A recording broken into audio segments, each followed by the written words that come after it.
persons in the back to come a little closer.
On behalf of the Jamaica Football Federation, it is my pleasure to welcome you to the official launch of the Jamaica Football Federation's Women's Football Strategy 2026 to 2031 under the theme Shaping the Future, Accelerating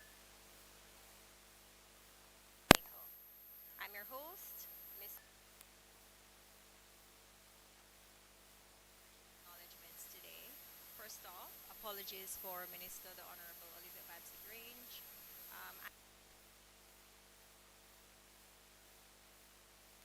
An engagement that will likely render her unable to attend shortly.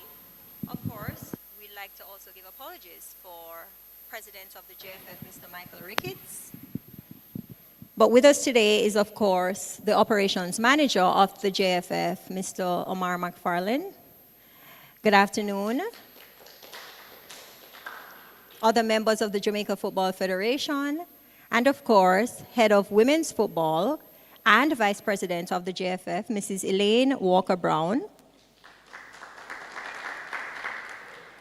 We have joining us today FIFA representatives Andres Portobello, and of course, Shannon McMillan. Now, listen, we're gonna have to give a special round of applause to our FIFA expert, Shannon McMillan, who is not only an Olympic gold medalist, but she's also a FIFA World Cup champion for Team USA. Now, Shannon, that's something that we'll hope to say about Jamaica in the near future.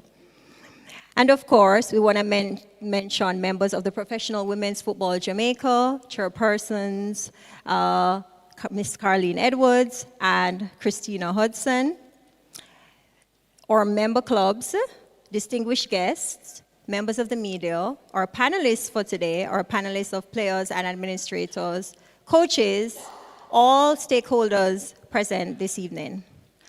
Now, today marks an important milestone in the continued growth of women's football in Jamaica.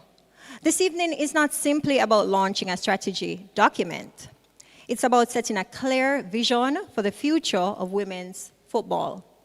It's about creating greater opportunities for our women and girls. And it's about strengthening the foundations of the game for generations to come in Jamaica. Now, a special welcome to those who are joining us online, and we are live on a number of platforms. Special welcome to those joining us live on JFF Live, to those joining us on Jamaica Women's Premier League Live, and of course, via cable on PBC Jamaica. Now, as we officially launch this landmark document, and I think that document is going to be given out today to everyone. Will it be? So you can scan it. There's actually a barcode that you can use to scan and get a digital copy. We're in 2026 after all. But to officially start this afternoon proceedings, I'm going to invite everyone to please stand for the playing of the national anthem.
The best anthem in the world, if I can say so myself.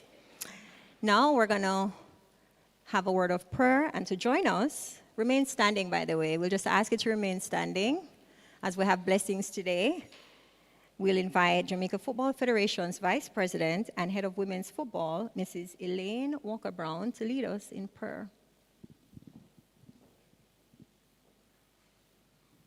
Good evening, everyone. Let us pray. Eternal Father, Lord, we ask that you continue to bless our land.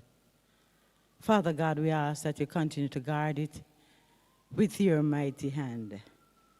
And Father God, as we come this evening on this special, very special occasion, we thank you.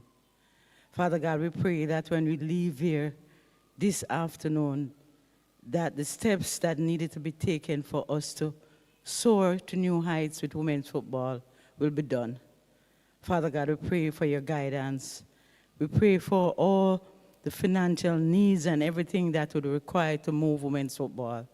That these young ladies, Lord, that want to play the sports of football, they can get that opportunity. So Father God, bless us as leaders, as administrators, as former players, even the media that will take this far and wide. Father God, we thank you for this moment. Take charge now as we tell you thanks. In your name I pray. Amen. Thank you, Mrs. Walker-Brown. As you speak about the opportunity for our women to play football, we think about the start of women's football. Can anyone guess when women's football officially started? Is there, Charlie, I know you know this because you actually told it to me. Charlie, when was it? Okay, Charlie said I should go ahead. So it was in 1880. The game actually started over 100 years ago. But it has had many stops along the way. One of those stops was after World War I, when they decided that the men were back from the war and they should just put a ban on women's football. And it lasted for decades. So we found that the women's game has had to start and stop many times over. Very important that we get it and continue going.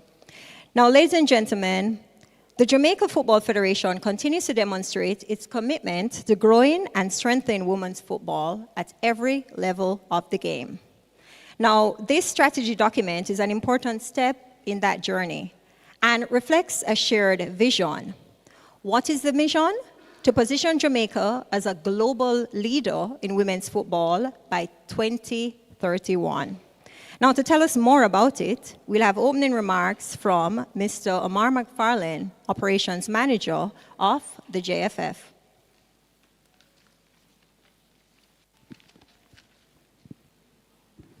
Thank you, Tanya. Good Good afternoon, everyone. What's by no coincidence, on right now, at this moment, and I got an update on my phone, is the women's senior national team departing the hotel in a game tonight against Panama. And so as we sit here, and again, no plan, no schedule, no date arranged, that is happening. So kudos again to our senior women's national team going into battle tonight. Master of Ceremonies, I know the minister may make it a little later. Andres Portobello and Shannon Macmillan. Board of Directors, the JFF, Ms. Elaine Walker-Brown, Head of Women's Football. Members of the football fraternity, PWFJL representatives, sponsors, partners, member of the media, and the JFF staff. It is my pleasure to welcome you to the official launch of the Jamaica Football Federation Women's Football Strategy 2026 to 2031. Today marks an important milestone in the continued development of football in Jamaica. It is a moment that reflects our commitment to ensuring that women and girls across the country have greater opportunities to participate, develop, lead, and excel within our sport. Over the years, Jamaica has made significant strides in women's football. We have witnessed historic achievements by our Reggae girls, the rebranding of the Jamaica Women's Premier League, the emergence of talented players at all levels, and the growing interest and investment in women's game. However, we recognize that there's still much work to do to create sustainable pathways that support players, coaches, referees, administrators, and clubs. This strategy represents our collective vision for the future. It is the result of collaboration among stakeholders from across the football ecosystem, guided by valuable insights from FIFA and informed by the experiences and aspirations of those who continue to drive the women's game forward. On behalf of Jamaica Football Federation, I wish to express sincere appreciation to FIFA for its continued support and commitment to the development of women's football globally. We are especially grateful to FIFA women's football expert Andres Portobello for his guidance throughout this process. I also extend thanks to all stakeholders who participated in consultation, the process, and the strategy workshop, including our clubs, players, coaches, administrators. Your contributions have helped shape a document that reflects both our ambitions and our realities. The JFF remains committed to working alongside all stakeholders to ensure that the goals outlined in this document are translated into meaningful outcomes for women and girls throughout Jamaica. Together, we can build a stronger, more inclusive, and more sustainable future for women's football. Thank you for being here, and thank you for your continued support to this beautiful game. I wish a productive and engaging afternoon. Thank you.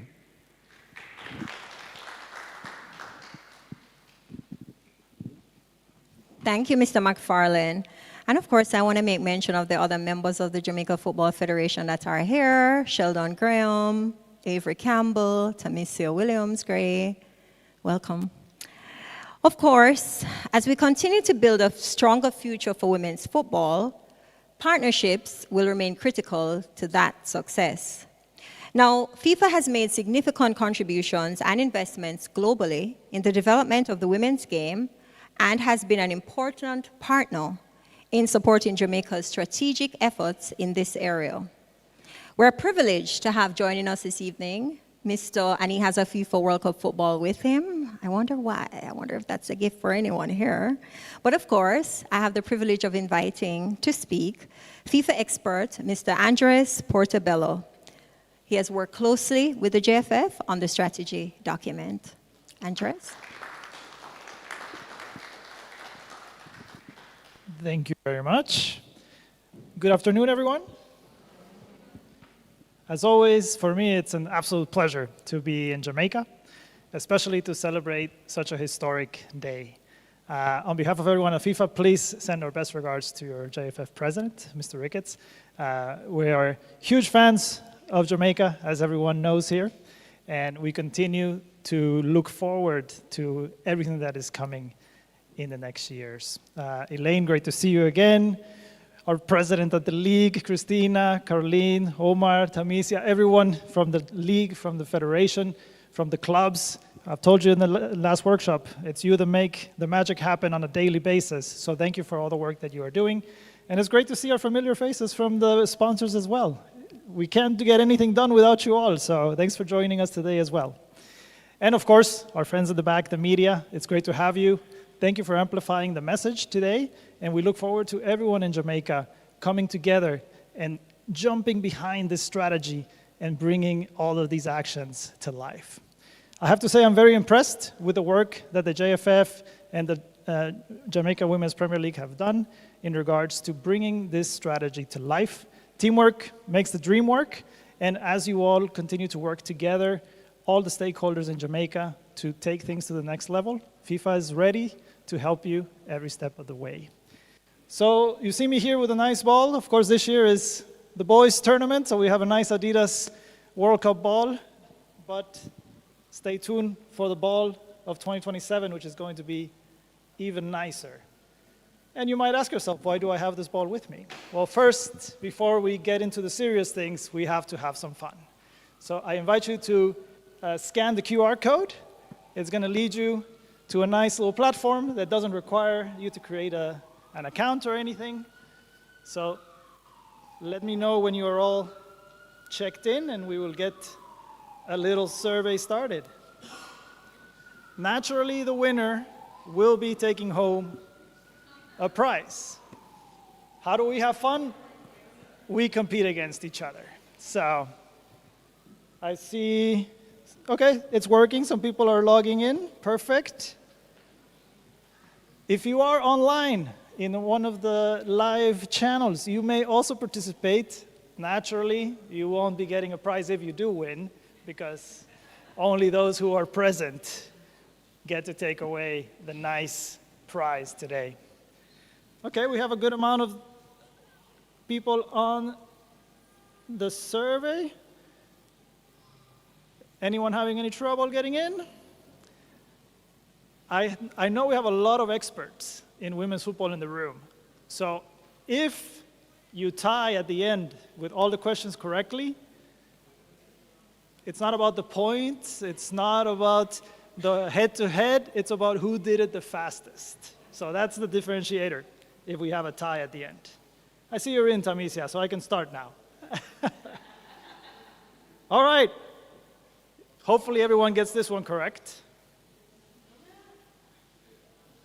Woo! I have a no out there. Is it not Monday? Hopefully it is Monday today. So of course the first question, is today Monday? The answer is yes. We have some people that put no, but here we go. So Brian, so far you were the fastest in answering. That is what makes you be set apart, and you would be the winner if we stopped right now. All right, who won the Premier League this year? I hope everyone gets this one right. Who won the Premier League this year? The Women's Premier League.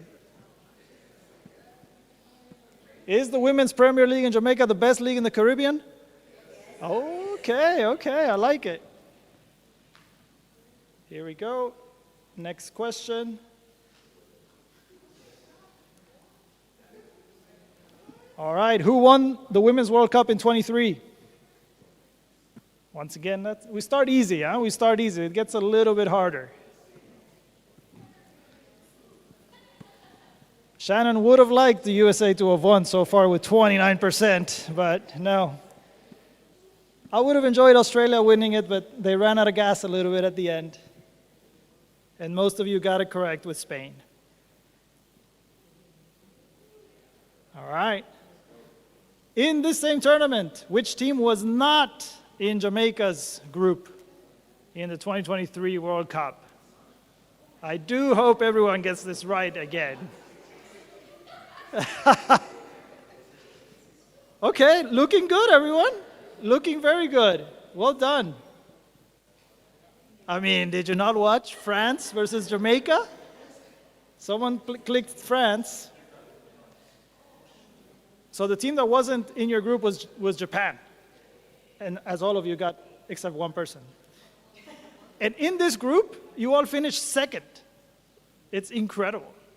You should be very proud of your reggae girls. This is a tough question. What was the score of the final of the FIFA Women's World Cup in 2015? What a game. Honestly, this one would trick me if I saw it. Even though I was there, it still throws you off.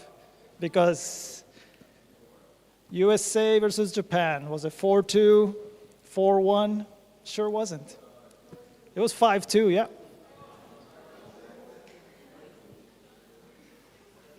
All right. We have 8 people with all the answers correctly so far. So that's quite strong. How many teams will play in the 2027 Women's World Cup in Brazil? It's not a trick question, but it's a good question. The World Cup is growing. Very nice. Most of you got it good. 32 teams.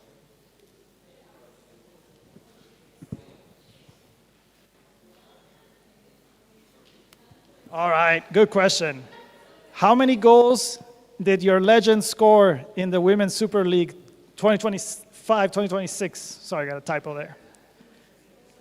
Going very well. I see everyone's following the social media. Perfect. All right.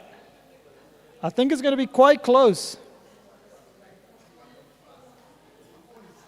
All right. Brian doing very well. All right, last question. Who won the CONCACAF Women's Champions Cup 2026? This shows you the potential of this region.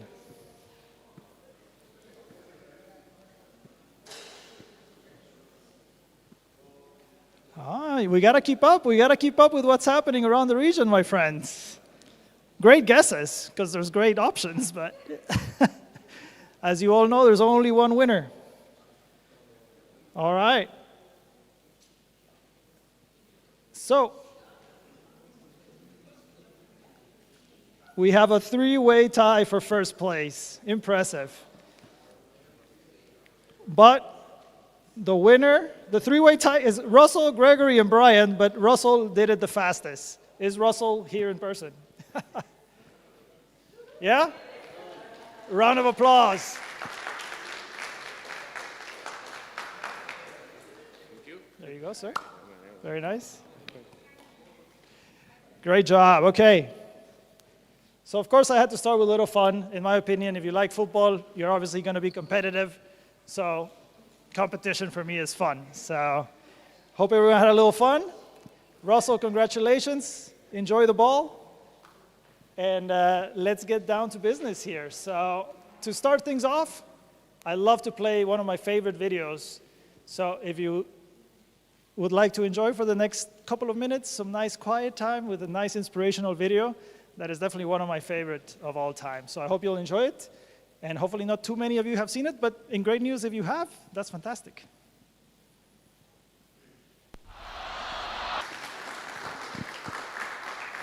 So as you can see, that's, when you need some further inspiration, ask Carlene here for the video.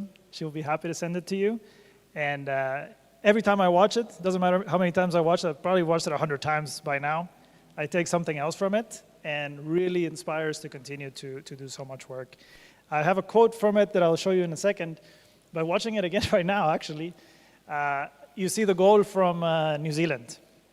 And that moment in 2023 for New Zealand, it was pure pandemonium in that country. There's so much content that has been produced around that moment that you have to go, just on YouTube or on Google and search just New Zealand Women's World Cup. So many things happen around that I think you, as Jamaica, looking at 2031, you need to digest all of that. Because that moment in 2031, when you open that World Cup here on home soil, and you have those 23, 26 players that make that roster, we'll have hopefully an amazing coach for that team at that time. And that will be an absolute turning point for your country. So my huge invitation is to join the movement. Clubs, if you are going all in, we are thankful to you for going all in. Double down. Go the extra mile on every practice that you facilitate for your players, for every single youth team that you have under your structure, to the federation. Keep building one of the best brands in the world. You saw the video also, you see Australia. Is there a better case study at the moment than the Matildas? Probably not. Maybe Brazil, 2027. What they will do with that national team is going to surpass all the records that the USA has built, that Germany has built, that Canada has built, that Australia and New Zealand have built. Brazil is truly harnessing this moment for 2027 and taking things to the next level. If you weren't planning on going to follow your reggae girls next year, please, start saving, keep saving, and go to Brazil and watch your team in Brazil. Of course, still have to beat Costa Rica, which, we're also hopeful that Costa Rica makes the World Cup. It's so hard, these qualifying moments, because we want everyone there. The World Cup spots continue to increase. It was a success story. How many people probably doubted FIFA when they expanded to 32 for the World Cup in 2023? I have to say, even myself, I was a little bit like, is it the right moment to go to 32 teams? And it was absolutely the right time to go to 32 teams. Jamaica was a perfect example. Morocco was another great example. South Africa makes it to the next round. They're playing against the Netherlands in Sydney. And for a second, you think, man, South Africa is going to beat the Netherlands in the round of 16. They were so close. So these moments that the World Cup brings are so huge. You are the unique opportunity that you have 5 years, and that World Cup is potentially coming to your country. You'll have an inaugural game of the Women's World Cup with your reggae girls playing in front of your fans. That's just an absolute game changer. So enjoy that one. Keep planning for it. I'll be here, and I look forward to seeing many of you here. Now, the message that I wanted to take from the video for you, aside from my very long parentheses, is the video says, now we stand on the shoulders of giants, and we dream of what is next. And that's my big quote for you today in regards to that video. What is next? Because we certainly are standing on the shoulders of many giants in Jamaica. Then I put a little bit of a collage for you, because as you know, I'm a fan of Jamaica. I probably have way too many jerseys for a Guatemalan to have jerseys of Jamaica, but you have, at least top 5 player in the world that comes from Jamaica. Like, we need to go all in with her. With big, what did we say earlier, Shannon? With big characters, with big success comes big responsibility. And we unfortunately will need to ask so much more still from Bonnie Shaw to help us out, to get more girls inspired, to get more people inspired in the game. But today, we have to do the work in Jamaica to amplify the fact that the best player potentially in the world is from your country. We have to go all in, my friends. And she won the Golden Boot of the WSL. She's been named the best player in the league this year. She's now probably, you have to talk to the agents and the players, but probably the best paid player in the world moving forward, or at least top 3. So that's something to be absolutely proud of as a Jamaican. Women's World Cup 2027, I cannot stress this enough. Anything that you're doing right now for 2027 World Cup qualifiers of CONCACAF, quadruple down, my friends. Jamaica has to be in the World Cup. Costa Rica has to be in the World Cup. I would say the same message to them. I'm not gonna lie to you, but I really want you to be there. And you best believe that they are doing everything they can to get to that game and win that game against you. Rocky Rodriguez and her team, probably getting towards the tail end of her career, she wants to be in this World Cup. So they are working on everything they can to be ready for you in that game. And that's 90 minutes that you don't get back. So anything that you can do on your corner and in your stakeholder group, please go all in. You have an incredible opportunity. I was hoping somebody from CONCACAF was going to be here because great job by you all to get a Jamaican team in the Women's Champions Cup. So that's the team that we have participating from the Caribbean in the Women's Champions Cup. You saw on the quiz, Club America wins the W Champions Cup this year. So why not think about maybe not next year, maybe not in 2 years, but in 5, 10 years, your champion winning that competition and going to a FIFA Women's Champions Cup, and one day to the Women's Club World Cup. I also screenshot the individual awards because those are your names. Those are your hot names of this year. And we gotta talk about them in the media. We gotta talk about them in schools. We gotta tell other girls. We gotta tell everyone in Jamaica about what's going on with these legends that are being promoted and developed in your women's league. Today we're here, of course, to celebrate the launching of the strategy of Jamaican women's football. But it would be bad for FIFA to ask you to create a women's football strategy if we didn't create a women's football strategy. So of course FIFA has a women's football strategy, and from my side that I've lived it inside of the organization, I can tell you it has made a huge impact in the organization. So I'd like to show you another video where you can see a little introduction to FIFA's women's football strategy. Women's football is soaring to new heights on and off the pitch. It's our game's biggest growth opportunity. Record-breaking tournaments like the FIFA Women's World Cup 2023 have shown the world just how much the game has grown. For players, clubs, national teams, and for the fans. The women's game is truly global. But where does this growth start? It starts on dusty pitches, in parks, in the streets, and in the classrooms. It starts on the beaches and in the training grounds, in every country.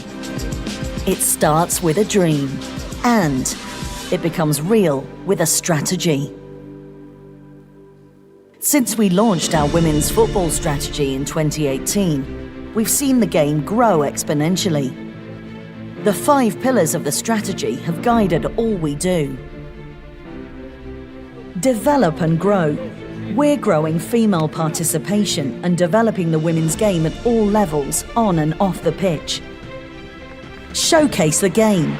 Delivering the greatest ever FIFA Women's World Cup means taking our competitions to new heights for players, partners, and fans. Communicate and commercialise. By telling powerful stories, we raise the profile and increase the commercial value of women's football.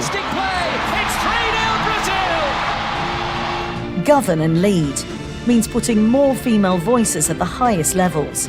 It's our commitment to protecting every player and professionalising our sport. And educate and empower. By harnessing the unmatched power of women's football, we are driving positive societal change for women and girls all around the world.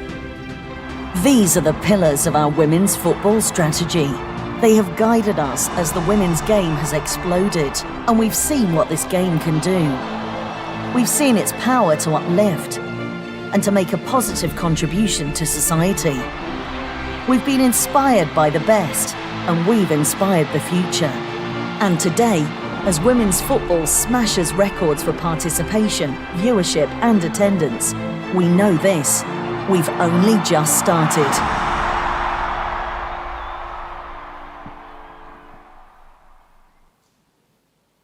like that. We've only just started. And we haven't really just started. They're definitely not here. There's so much work that has been done. But today's definitely a turning point. I like in the video, it starts with a dream. Everything starts with a dream, no matter what you're doing, football, life, any activities that you're doing in your own personal or professional life. It all starts with a dream. It becomes real with a strategy. So today, the dream that you all have becomes real with a strategy. It's a really, really good strategy. I can tell you, we've benchmarked it across the world with other strategies that have been published by member associations. And the one that your leadership in Jamaica has created is one to truly be proud of. I would like to switch over, if we are able to, because we're not only about words at FIFA. This is really a FIFA that you all, as members of FIFA as well, can be proud of in regards to what is happening in the women's side of the game. We have a lot of support that is available to you all. And I would like to give you a little bit of a sneak peek as to what is available. So alongside with the strategy that FIFA published in 2018, a set of development programs were launched in 2020 to support you all around the world. If we can go to the next slide, please. Oh, I can do it here, perfect. These are the programs that are available. All of them come with technical support. Some of them come with financial support, but they're all available for you now that you have launched your strategy today. So this is not only a historical moment for you as an organization, as a movement, but also because launching your strategy today has allowed you now to unlock the other programs that FIFA has available. So truly phenomenal news. I'm not going to spend too much time on all of them, but I would like to show you that you've done a great job in linking many of your programs or your initiatives and actions to what FIFA is making available to member associations around the world. So let's start with Women's Football Campaign, which I'm super excited to see what you all will come up with in order to harness the power and the initiative from this nice program. FIFA provides $20,000 for this program, an expert, as well as equipment, balls, and football jerseys for girls. So this is an absolute beauty. We want you not to just grab FIFA's program and implement it, we wanted to make it yours. So create your own style, bring it with your brands. You have the Reggae Girls brand. Let's link that with Women's Football Campaign, and I would be very excited to see what you come up with. We can talk about League Development Program. This is a very strong investment from FIFA with $100,000 that can be unlocked per season, which is strong, as well, of course, here with technical support, and it links perfectly with the objectives that you have under the pillar of competition pathways. Club licensing, of course, one of my favorite topics all time, because I truly believe that we can use club licensing as a tool to develop and professionalize our clubs. It's not a tool that imposes things. It does, push a little bit, but it allows you to have a good guide as to where to go next as a football club. Here, once again, FIFA provides $20,000 of funding and 2 years of technical support to get the program launched. CONCACAF, I know, is requiring a women's club licensing system for the women's competition, so it's the perfect time to activate this program. We are now currently under the first edition of the commercial program at FIFA. This is $50,000 that the member association can receive, as well as joining other member associations to create a commercial strategy for the Women's Football League.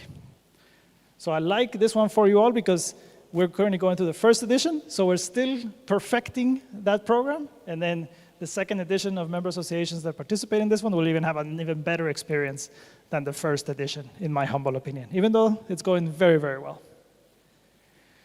We have another program called Global Benchmarking of Women's Leagues. There's no financial support on this one, but you get to have access to data from around the world of women's leagues in different key KPIs, as well as provide information from the clubs in order to compare yourselves with other clubs around the world. We have an amazing program called Capacity Building for Administrators. So here FIFA invests up to $50,000 and provides you the opportunity to bring women's football administrators together and provide capacity building on specific topics that are important for Jamaican football. Women in football leadership, this is one of everyone's favorite. It's the opportunity for one individual from Jamaica to participate in a global group of leaders. It's done twice a year nowadays, which is fantastic news for everyone. Of course, there's only one person from each country that can apply. And of course, not everyone gets in, but it's a really, really nice program for leadership in women's football. Coach education scholarships. As you can see, we have a lot of programs, which is fantastic news. Coach education scholarships for individuals. Here, FIFA supports individual coaches, female coaches in countries to take their qualifications to the next level.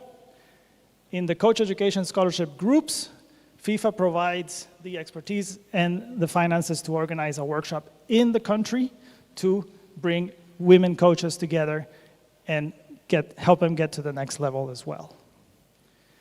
We have a coach mentorship program, which is a fantastic initiative where also FIFA provides a good amount of funding, up to $50,000 of funding, to create a network of female coaches in the country. So here you'll be able to participate in this program, bring your women's football coaches together in Jamaica and create really a community within the whole group of coaches that are qualified in Jamaica and be able to share their experiences and support each other in their journeys. Elite performance, coach mentorship, here once again, up to $2,500 is this support again for one individual in Jamaica that is looking to take their qualifications to the next level. And I'll finish up for now because we have even more programs coming, but for now I'll finish up with elite performance. It's the perfect timing for your women's national team. They're preparing for CONCACAF, they're preparing for the World Cup in Brazil, and FIFA can provide support from a fitness coach education perspective. So really a suite of programs that are available for you that were not available until NEMA has to do the strategy before they can unlock these programs. So now today, once again, not only a historic day because of everything that this means for you all, but also you get to tap into additional programs that FIFA makes available. So with that, I will conclude my opening remarks. We're very much committed to supporting you every step of the way. We are here for you. We've really enjoyed this process of creating the strategy. I would like to say a huge congratulations to Carlene for leading the program in Jamaica. And of course, a huge thank you to everyone because you all came together. We did the workshop. You provided feedback on the strategy. You really made it a group effort. And I have to conclude with an idea that came in the workshop, which Tamisia came up and said, we should do a little group work task force that now leads the implementation of this program. So I think if we can have one person potentially or two people from each one of the key organizations in Jamaica, we can have a monthly meeting where I could also join that call if you want to, and then really bring this document to life. Because the last thing that you want to see is a nice strategy on the shelf. We want to see this strategy in action. So you have our commitment from FIFA to help you every step of the way. And anything you need, just give us a call. Thank you, everyone.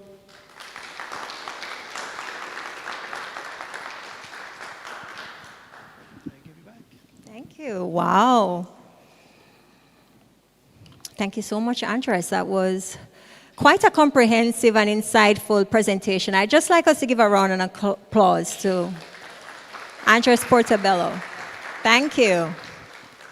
Now, I'd just like to acknowledge the presence of a couple coaches who are here. Men are also allies in our thrust to really grow and develop football. Andres spoke about one of the pillars being to develop and grow the game. Neil Oxford, just want to acknowledge the presence of Neil, who really is helping to shape and grow and develop the sport for our women, and we have to acknowledge our coaches. And of course, a coach that, you know, when I think about women's football and women's game, he always comes to mind. Charlie Edwards, Barbican. I'm sure that's true for many of us here as well. Thank you for being allies in football. Now, Andres' presentation also spoke about the fact that we have 32 teams now, and we have a world full of dreams. That stayed with me. Now, the truth is, for women's football, we're beyond dreaming. When we think about our highlights reel from the World Cup, we're looking at a Bonnie Shaw talking to a Martha, who is telling her that she now has the mantle. We are beyond dreaming. We're now in the strategy phase, we're in the implementation phase, and we're ready to launch. 2031? Now, there's been months of consultation, months of collaboration, months of research, and of course, as Andres shared, months of planning. Now, there's one lady that stands at the center of all of that, and she's going to provide us today with an overview of what the women's football strategy looks like from 2026 to 2031. Ladies and gentlemen, let me welcome Ms. Carleen Edwards, Chairperson of the JFF Projects Committee for the Women's Program.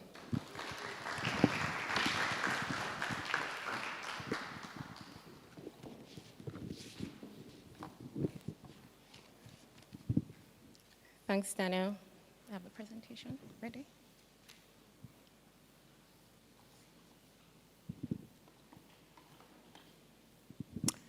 Okay, good afternoon, everyone, and thank you for being here. You know, the weather was really tricky this afternoon, but I'm happy that we're actually streaming, so even if we don't have a room full, I believe we're able to get the eyes and ears of the world.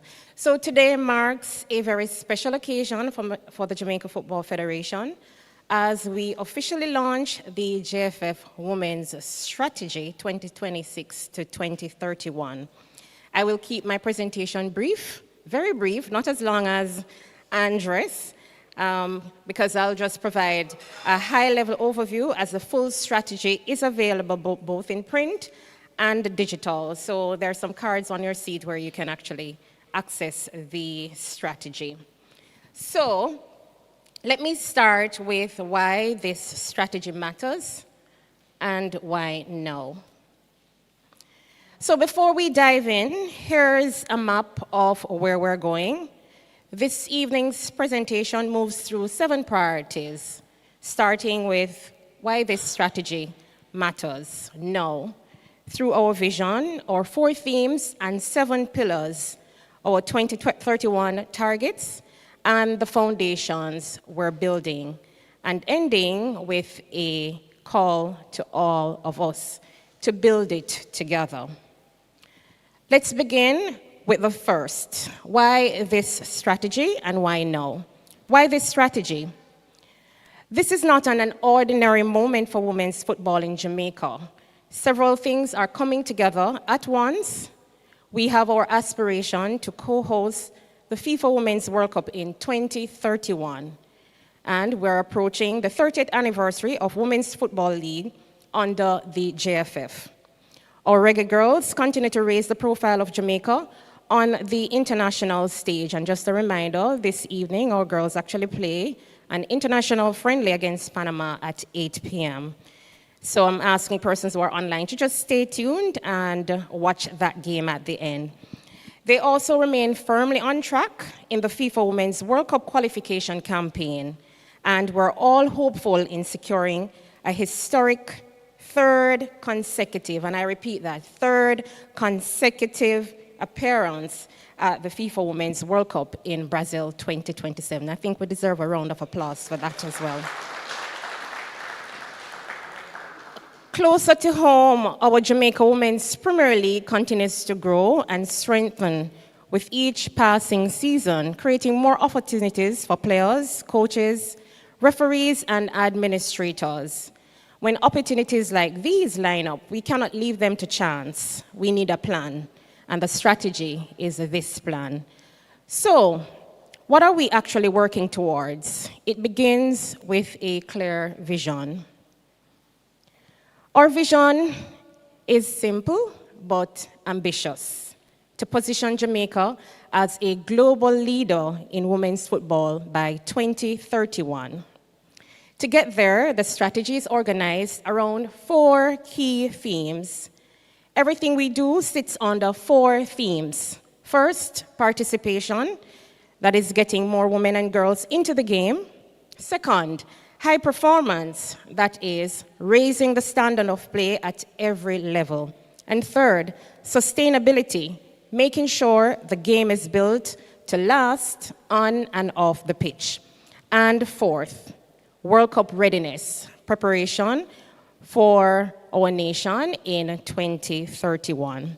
So beneath those themes, we've identified 7 pillars that build the whole ecosystem.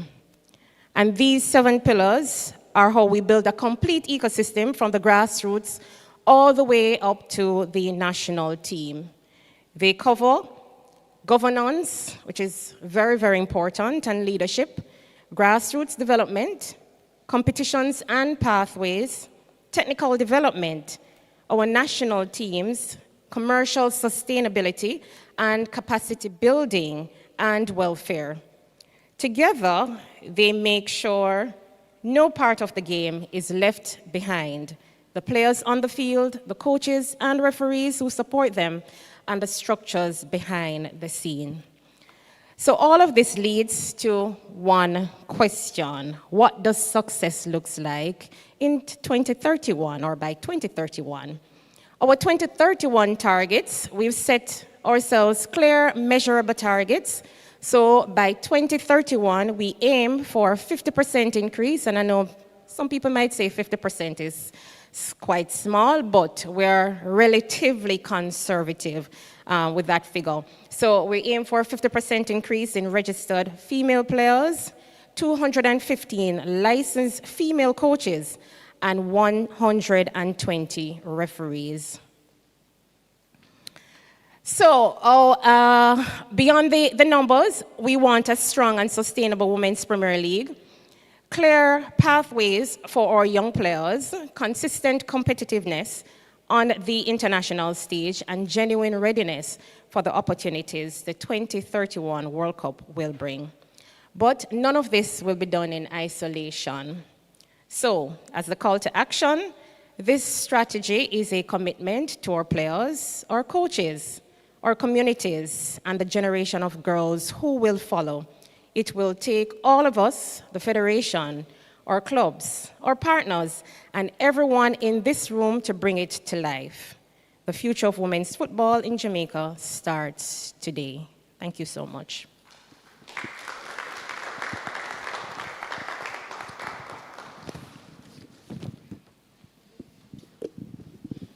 Thank you so much, Carleen. The future starts today. Now, we're going to get on to the ceremonial part of our program today, and I think what the media is really waiting for, Garfield. So we're going to just have all the members of the team that has worked assiduously at this strategy document to take to the stage. I'm going to invite the following persons to join us. Let me just move this to the side a bit so that we make room.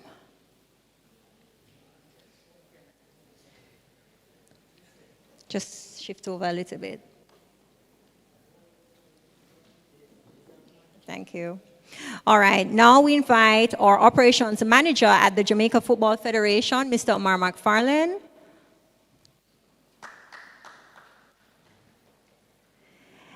FIFA, Mr. Andres Portobello, come on up. Do I say it? I don't know if I should say FIFA expert. I'm just going to say World Cup winner. It sounds so much nicer. Ms. Shannon McMillan. Of course, the Vice President and Head of Women's Football, Mrs. Elaine Walker-Brown.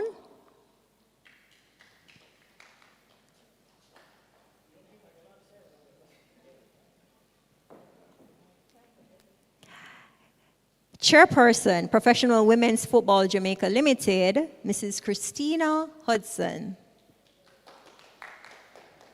By the way, massive round of applause for Christina and Carleen and their work on the Women's Premier League. And of course, last, Ms. Carleen Edwards, Chairperson, JFF Projects Committee. So there you have it. I think what we should have, do we have enough copies that each person can hold a copy of the program? Could we just have them present? I think this is our main shot.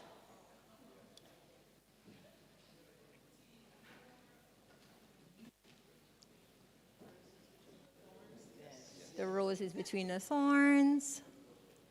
There you have it.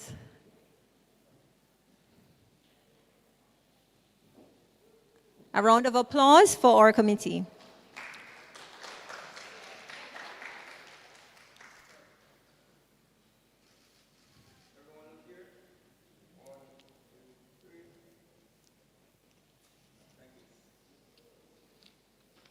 I'm wondering if while we take our pictures, if I should ask another quiz.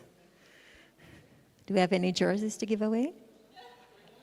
No? No jerseys? Yes, you can. Thank you so very much. We have our shots.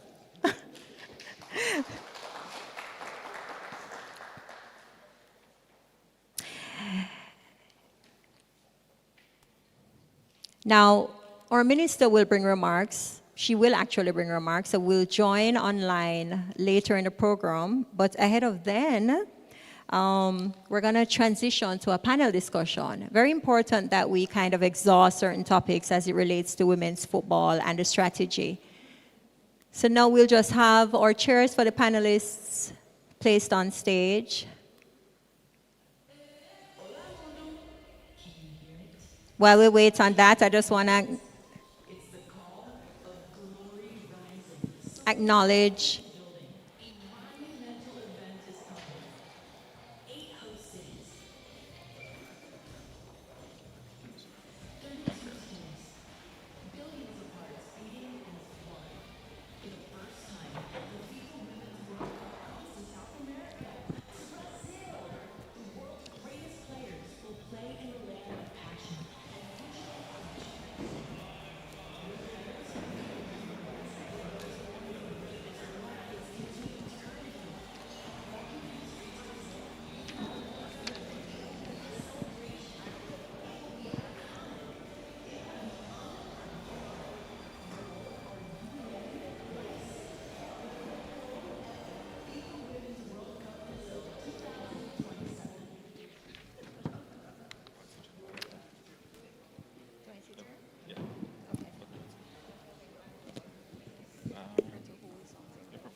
All right, so now we'll invite our first set of panelists because we'll actually have two panels today.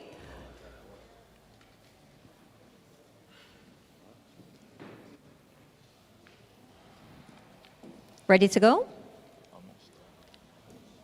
Not yet, not just yet. Waiting on our cue. In the meantime, let me just make mention of our panelists for the first panel. We're going to have again our FIFA expert, former U.S. national women's team player and FIFA World Cup winner, Shannon McMillan. Of course, our JFF Vice President and Head of Women's Football, Mrs. Elaine Walker-Brown.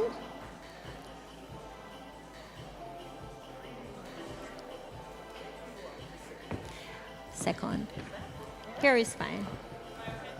Here is fine.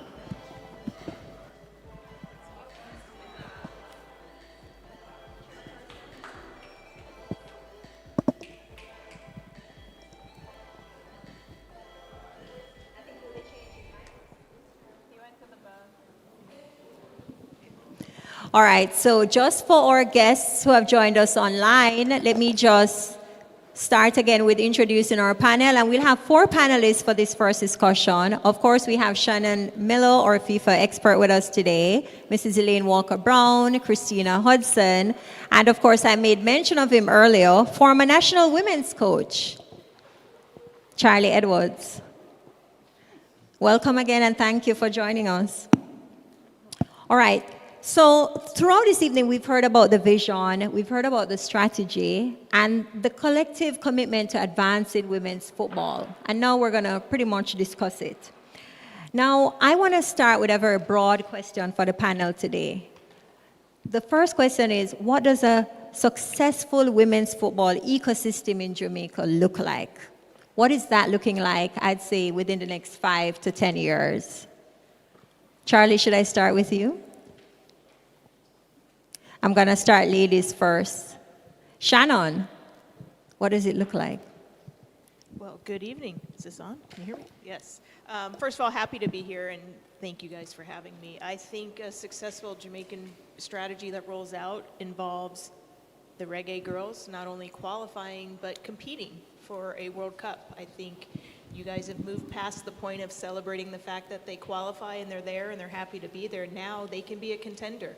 And as we've talked about and heard, the strategy, it's not just, okay, it's done.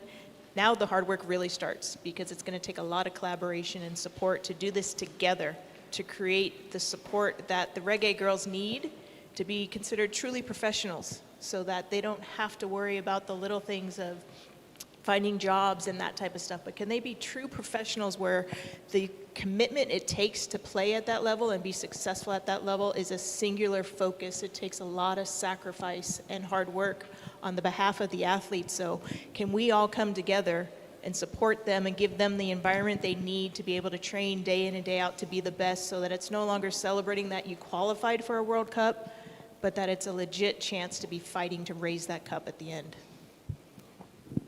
Mrs. Walker-Brown? I want to say that the JFF, which I'm a part of, has to look more serious on the women's program. We have capitalized on 2 Women's World Cup. We have gotten that opportunity, and we have not capitalized on it. And one of the things is that, yes, we have the strategy. We need the persons to come on board and to help to push this. And the reason why I speak of the JFF, we have our parish associations, and all our parishes are playing women's football at the high school level. So we have the foundation. So now that we have this document again, and we have the girls that have marketed this country, and that gone out there and do us so proud, and the other little girls who want to be like them, we as a football federation need to do a little more to ensure that happens. Charlie, you've been a part of the football ecosystem for quite some time. Do you agree? What do you think we can do more to help to develop the women's football ecosystem? For me, organize girls football in all 14 parishes, strong primary and secondary school competitions, thousands more registered female players than today, clear opportunities for girls regardless of where they live. A talented 10-year-old in Mandeville should have the same opportunity to develop one in Kingston. Every major club has a women's program. A major ecosystem would include women's first team, youth girls teams at multiple age groups, qualified coaches, regular competition schedules, run consistently every year, have stable club participation, attract sponsorship, media coverage, provide meaningful competition for top players, and hundreds of licensed coaches. We're actually echoing what was said earlier. Hundreds of licensed coaches in girls football, more female coaches entering the profession, regional coach development centers, continuous professional development, strong youth national teams, youth 15, youth 17s, youth 20. And that is how I view it. It may sound like a lot for 5 years, but the first step, the second step, the third step in the same direction is what we need to start with. Enough talking, time for action. And I'm going to stick with you, Charlie, because I think one of the things that we lack as a country is that we don't document as much as we should, and we tend to lose the brains that we have in the sport that have worked for years. If you could pinpoint any 1 or 2 things that you could say tomorrow, Carleen, ladies, this is what you need to be working on, what would that be? Visual. We need to see women's football. Yes. We need to see that image. I think personally right now for me, one of the major steps that we need to take is the rebranding of the team and creating an image. When you go to a sponsor, 50% of them don't even care about your football game. What are you selling them? We need an image. We need to start creating an image, and it must be created from the club levels. The coaches are responsible, managers are responsible, everybody. And I think personally the JFF needs to mandate a protocol that we can use to create that visual. I'm tired of going to games sometimes and the stuff that I see is just not appealing. And you're talking at the Premier League level? Or? Yes, if I was a sponsor, I'd be very reluctant to maybe step into it. But we need to create that image. It needs to become very visual and accepted in our society. You should be able to walk into a company and they're like, oh, you're from the Women's Premier League. Oh, I want to be a part of that. That's what we need. And I think that some of that work has started. It does Definitely. take time, but we definitely see where it has started. By the way, just to mention that we have a number of our sponsors here from the Women's League who was quite happy with the season that just concluded. I want to make mention as well, just very quickly, of I call him Mr. Women's Football, if I'm allowed to do that, Andre Roper of KFC. Why do I call him Mr. Women's Football? Because he sponsors at both the Reggae Girls and the Jamaica Women's Premier League level. So a round of applause to Andre. He's also Mr. Liverpool. He's also Mr. Liverpool, but everybody has a flaw. Everybody has a flaw. Now, Christina, you would have worked on the Women's Premier League, so you are aware of some of the challenges and you are responsible for some of the growth of what that league's looked like over the last couple of years. What do you believe are the biggest challenges affecting the growth of the women's game in Jamaica? So I think the greatest challenge that we really have is just the perception of what women's football really is. So too many times when we enter to talk to our sponsors, we're kind of saying, like it's a charity, let us help these girls, but it's really not.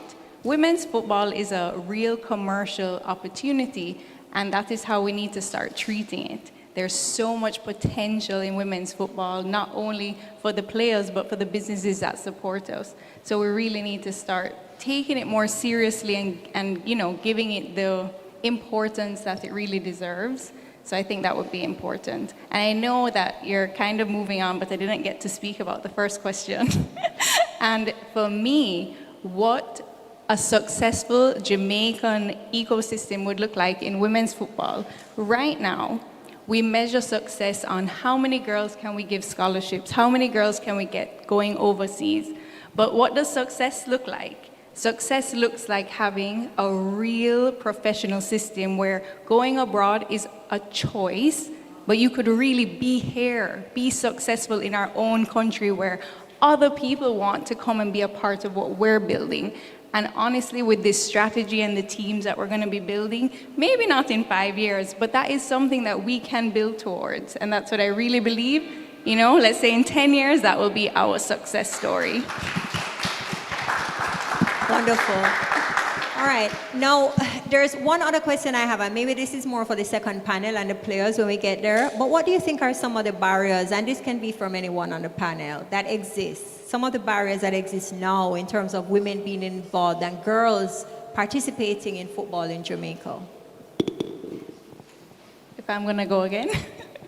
That same perception, I think I was speaking about this a little earlier with Shannon. Jamaicans are naturally athletic. We have so much talent. But football is not necessarily what parents take up and say that's where they're going to send their daughter. So we really have to change that perception to say, football for women and girls is a real opportunity. It's a pathway out of poverty. It is a pathway to experience the world and travel and get education. There are career opportunities for women in football outside of just being a professional player. So we really have to change that narrative locally so that people understand that women's football, it's a real thing. It's not just playing football, kicking around. We have coaches, players, you have, physical therapists, managers, administrators. We just need to change that thought behind it, that women, or that football is only for boys. Football is not only for boys. I'll just add on to that. It's creating the opportunity for these young girls. There are more Bunny Shaws out there. I promise you, multiple Bunny Shaws out there. And probably safe to say when Bunny Shaw first started kicking that ball, she didn't have someone to look up to that looked like her and came from Jamaica. I started playing soccer when I was 5 years old. We didn't have a national team that we knew of. I chased my older brother around. But the fact that you have a Bunny Shaw, and she is one of the best players, if not the best player in the world, how can you start using her to show that it's possible? I am a massive believer in if you can see it, you can be it. And the league that you guys, how do you lean in and create this? Start celebrating them, making sure that these young girls are now saying, I want to be that, I want to do that. Because regardless if they play in the league or if they play professionally or with the national team, they're learning incredible life lessons. They're being active, which is healthy for them, and they're learning how to be leaders. They're learning how to have confidence in themselves, how to be a part of a team, how to overcome adversity. So many life skills that are setting them up to succeed as human beings. So creating the opportunity and telling them that it's okay to play and it's okay to dream big and to go after that dream. Shannon, great point. And as you speak about that, what opportunities exist at the FIFA level to really help women in football? I'll be honest with you, when I first joined the women's football development team a few months ago, I was floored with the amount of programming they have. And now that you guys, Andres touched on it, now that you guys have unlocked the strategy, FIFA doesn't just walk away and say, okay, check the box, Jamaica's done. We want to lean in, we want to do more, we want to show up, we want to come down here as often as we can to celebrate moments like this with you with different platforms within all the programming that's offered. So FIFA is leaning in by, one, not only putting up the money, but putting up experts and the support that you guys need, whether it's online calls, as much as you guys need us, we're going to be there for you guys. And it's going to come down to you guys collaborating together, all the stakeholders that are important, from the league to the federation to sponsors, everyone, the commercialization. We want to make sure that we're showcasing and setting you guys up, giving you guys the tools, so it's not just, okay, the strategy's done, that was great. Remember that event when we all got together and celebrated that? No, let's get to work and bring it to life now. Okay. And if you were to look globally, because of course you have the experience of looking at multiple countries, if you were to look globally at a number of countries around the world, and we're still in the embryonic stages of our league, and of course, we continue to develop our women's football. What would you say is a good model for Jamaica to adapt? That we could say, let's look at this country and try to pattern what they have done to help us in our development process. Yeah, I mean, there's a few of them out there. You look at Australia before the 2023 World Cup, they did a strategy similar to yours, and they leaned in. The Matildas are now the most popular team in the entire country, male or female. And they're celebrated now because they did it the right way. They had the strategy, and then they turned around and got to work, and they did the work behind that. You know, you look at Paraguay now. They have a facility that is just for women's football. And you look at Spain. They've won a World Cup. Most people would think, oh, Spain, pathways are there. It's easy. You know, they're going to be at the top of the world. They are actively within the women's football development program right now, too, with 5 programs across their country. So it's happening out there, and the quicker you guys start bringing these programs to life and leaning in, the quicker you're going to close the gap, because if not, the gap's going to get bigger. Okay, thank you. Now, Mrs. Elaine Walker-Brown, years of experience with women's football. What are some of the barriers that you think are there? What have you seen that you say, these are the areas that we have to lift, we have to get rid of these barriers if we're really going to change the game? And you've been honest so far, which is refreshing. Tell us, what are some of those barriers? I think some of the barriers is the attitude and the behavior of the female players.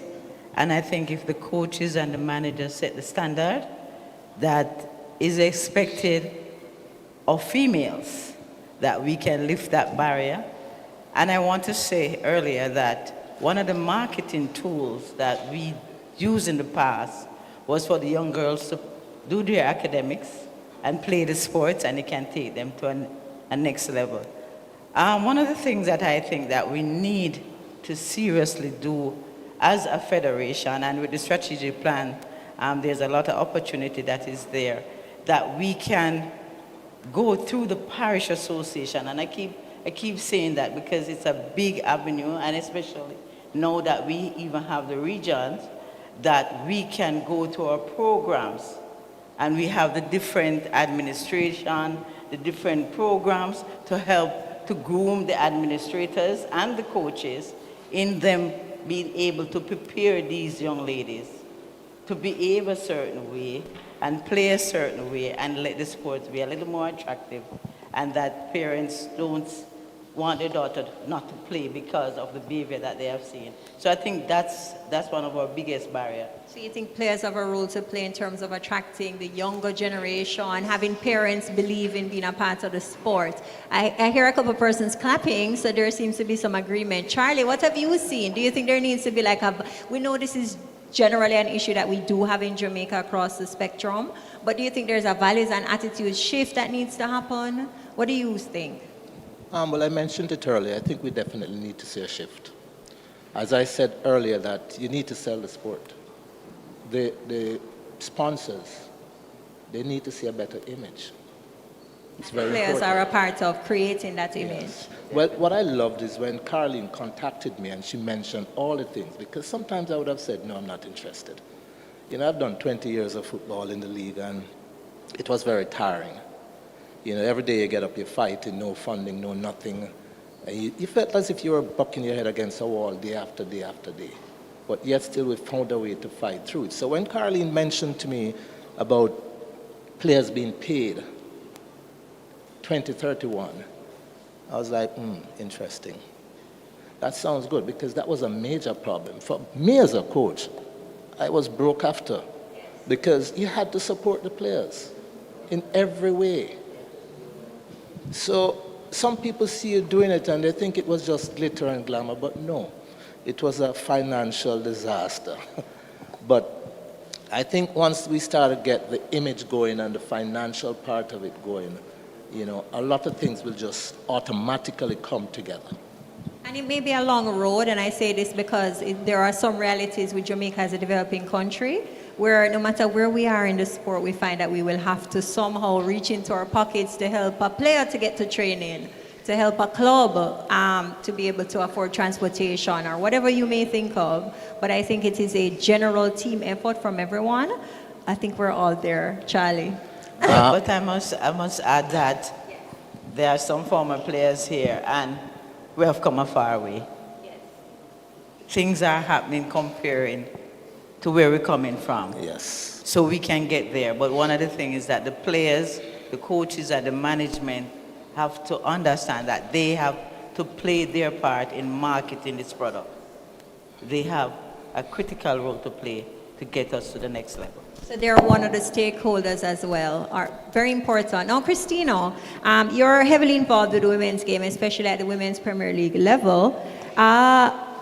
Charlie mentioned it earlier. How important do you find storytelling, branding, media visibility in being able to build the women's football product? That is invaluable. I don't think that there is a value that you can put on that because it is worth so much. We have to thank our partners, so our media, because without them, I don't know what our league would really be. We have immense growth in the only 2 seasons that I've been involved, and that is really just based on the visibility of the league. You know, people may not believe this, but we actually have players that are interested in joining the Jamaica Women's Premier League from other countries, and it is not it is not because of anything. We're not paying our players. As we said, there's so many barriers and hardships that we're still enduring, but the visibility is there. The opportunity to be seen by a professional scout or a college scout, we're giving those opportunities. We have our YouTube where players can now clip their highlights and make their own reels and share. So these are real, real improvements, and we're doing our best right now, but I promise we're going to do even better. So storytelling is so important. When you get to know a player a little bit more, when they get the chance to share their stories, even the mic'd up series that we have been doing, it gives a level of personality to the league. It makes you see that these are real people with stories and lives to be told, and I think it's amazing. It's been really fun getting to know the players this season. And yeah, it's super important. I think it's one of the most important things that we could be doing right now. So branding, storytelling, image building, that's a massive part of being able to grow the game commercially, as we talk about being able to put more money into women's football, which is important so that Charlie doesn't have to go into his pockets. All right. Now, Shannon, you mentioned Australia prior, but I mean, you're familiar with the American ecosystem. You also mentioned the fact that when you were 5 and you started out in football, it wasn't developed in the US the way that it is now.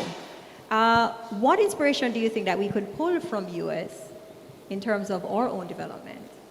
I think the quick answer to that is that it's possible. I think, prior to the 1999 World Cup, U.S. Soccer proposed doing just a regional tournament, basically on one coast, smaller stadiums, let's pack those stadiums.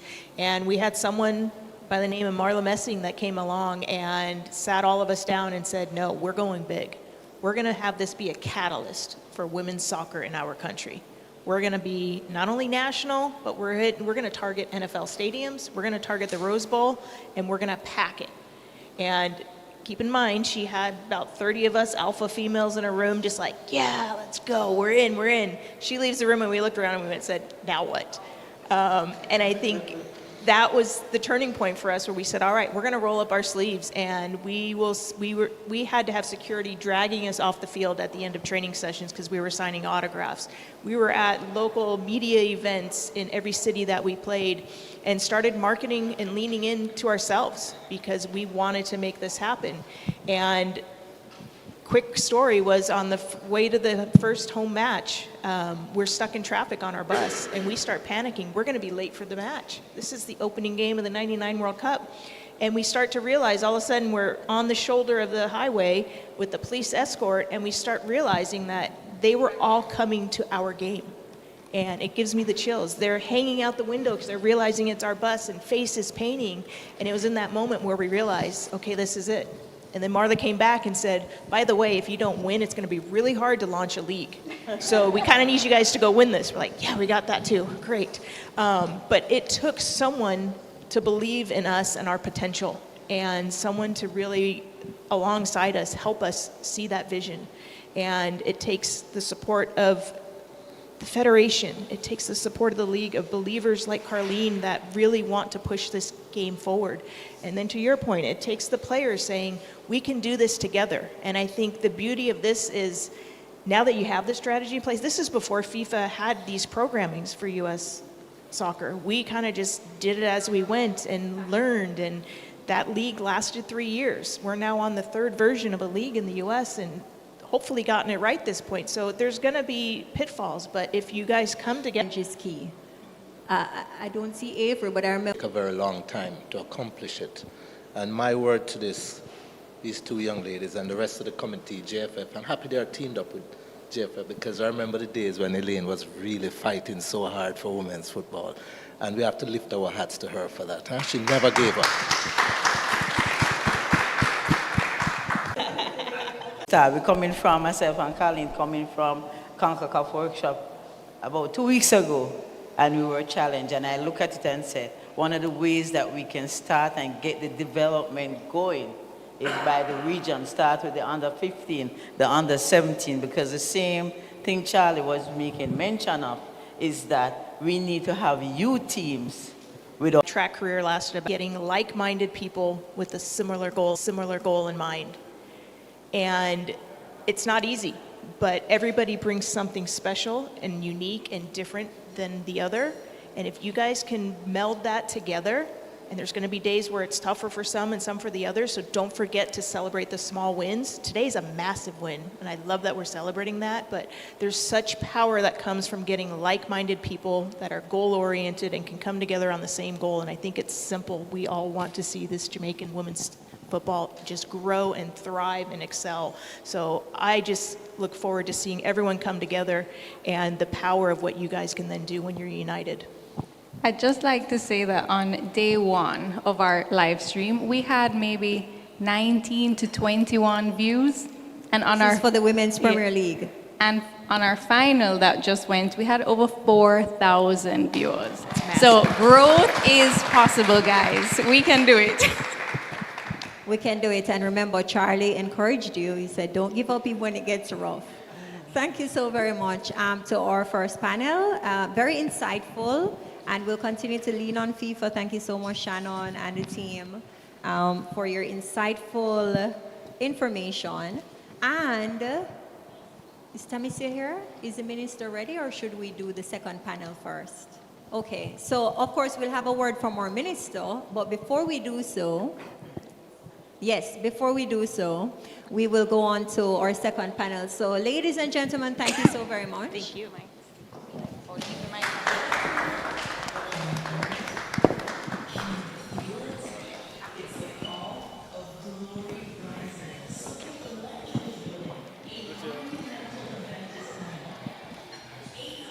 Chair.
Testing, testing.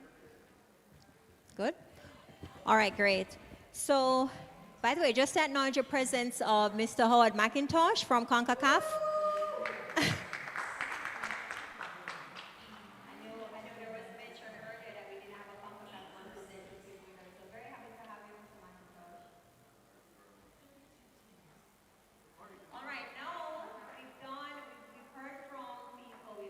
From our committee, we've heard from administrators in the game, and of course now our major primary stakeholders in football, our players. Our next panel really shifts to the decision makers, and we call them that because for us, they are the ones who decide what we do in the sport. They have represented our country, they have overcome the challenges, and they have helped to pave the way for generations that are now and to come. Ladies and gentlemen, please join me in welcoming participants for our second panel. Now we're going to be talking about the player journey, visibility, opportunity, and the evolution of women's football in Jamaica. First up, we have, she's no stranger, we've seen her on World Cup panels on TV, Miss Sharona Forrester, former national player, and represented, well, UAE. I'll make mention of that. I did a stint at UAE in football, but we won't talk about that. I was in goal, and my first match, I kid you not, it was 12-love. Never played again. Back to track and field. And of course, she looks confused because she's, of course, usually in goal, and she's very good at it. Our next panelist is Kristen Chambers, national player, current player in the Jamaica Women's Premier League, also representing UAE. You've never had 12-love, have you? Maybe I should never. Are we live? Are we on the live stream? Let's cut that part out for. And of course, joining us online, we have two players. And it's a former national player, very well known to all Jamaicans, Marla Sweatman. Hi, Marla, welcome. And of course, we have as well Miss Shana Campbell, also a former national player. And she's currently assistant coach for the under 15 and the under 17 girls team. Round of applause for Sashana. Thanks for joining us online, Sashana. All right, wonderful. Now, earlier we heard from our administrators and individuals at the heart of football development. Now, the game is important for you, of course, at the player level. When you think about your own football journey, and I want to start with Chrisanne, when you think about your journey, what is the single biggest factor that helped you to progress? And then I also want you to tell me what was the biggest obstacle that you faced. Good night. So I think what really helped me to progress was I think I'm lucky enough or blessed enough to have a really good support system around me. So despite whatever doubters that I had coming up, my parents were always there to really push me forward. So my first competitive football game was in high school. And matches would be around 3 p.m. and for some reason, somehow, my mother would always show up. And some reason my father would just be happening to drive by and stop and watch a game, right? So having that support system around me really helped me to progress forward. In terms of challenges, I mean, it's obvious, the lack of resources. Not knowing if a season is going to be played, stuff like that. So I think that was really, my biggest challenge. The obstacles there in terms of progressing because of that. What have you found, Sharona? Is it similar? What's your biggest, you would say, obstacle that you found in the game and the one thing that helped to propel you when you look back? Good evening, everyone. Quick correction, Sharona Forrester Thomas. I'm okay, Mrs. Forrester Thomas. Forgive me. I think the biggest challenge would be opportunity. I didn't grow up in Kingston. I'm from the parish of Clarendon, Maypen, to be precise. And I went to more scholarly schools that paid more attention to academics. Name them. So I went to Mineral Heights Primary, where I started football. And as I said, opportunity. So I had to play with boys until grade 5. There was a league for us, and we put together a little team, and there was something. When I got to high school, I went to the Glenmere High School, and of course, I had to play with the boys, and it was Mr. Green, God rest, that had a private league. This wasn't a league that was with any governing body of Jamaica. It was someone who saw the need to have a league for under 13, and of course I could play. But when you moved forward, girls are not allowed to play with boys in the ISA competitions.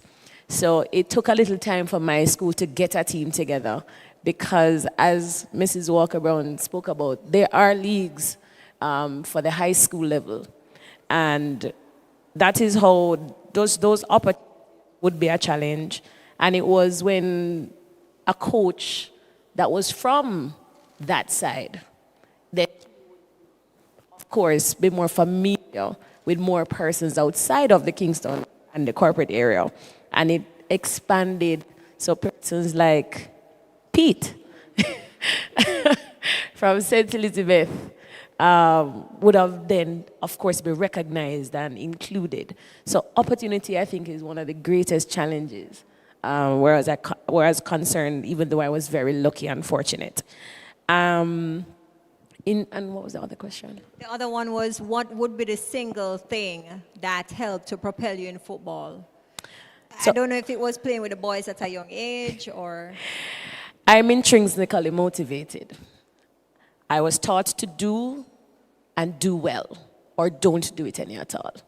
So I had to, whichever sport I played, I tried my best to excel. Okay, so internally motivated, wonderful. Marlo, what was your experience like?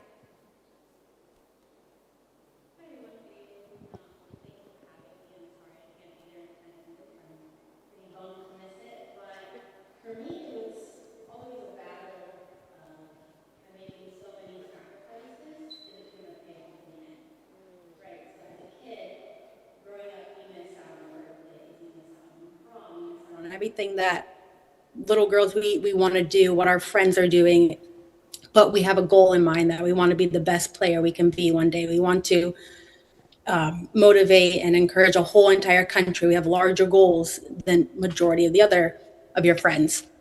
And even now it's certain things of, am I missing out on experience in the job market? And now as a 31-year-old trying to switch careers, it's like, did I do the right thing? Did these sacrifices all pay off at the end? So I think for me, that would be what it was. Okay. And Sashano, what would you say would be your biggest obstacle? Hi, everyone. Good evening.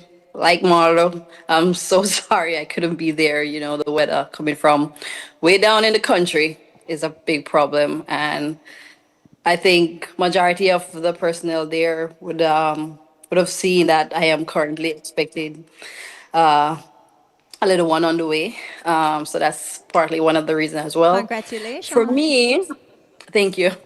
Thank you. For me, I shared similar journey to Sharona. I am from Manchester again, and for me, I grew up playing with boys. That's how I started.